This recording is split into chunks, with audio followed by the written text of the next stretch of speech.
Hello, good morning mga kabakyard. Karon buntaga. Ito palang umaga na to. Tinagalog na lang ako kasi para maintindihan ng lahat. Ito pong ginawa ko ngayon. Ngayon lang to nakuna ng video kasi hindi ako naggawa ng video ng pag-umpisa nito. Pinakita ko lang yung almost done na ang ginawa naming breeding pin. Ito, ganyan.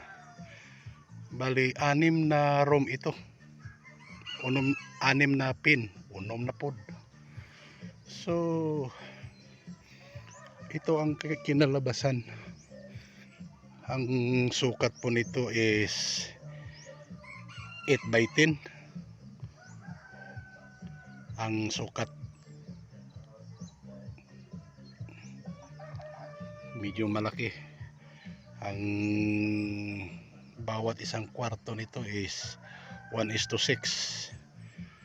6 na hens, isang tandang. Ito po.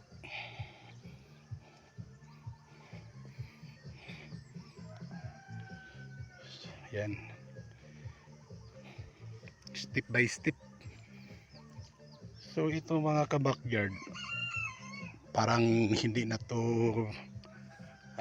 hindi na to tawag nito yung practical na paggawa.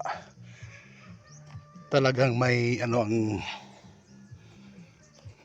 nagpapagawa. Talagang pinunduhan, pang matagalan. So ito po ang kinalabasan niya sa 6 na sa 6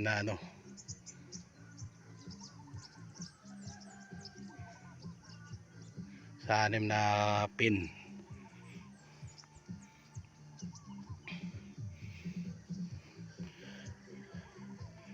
Ang taas nito is 8 feet ang sa harap, tapos ang sa likuran naman is 7 feet.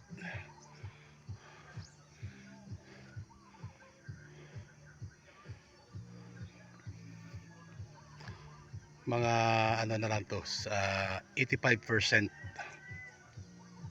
matatapos na to. 15% na lang bubong at saka dingding, yun na lang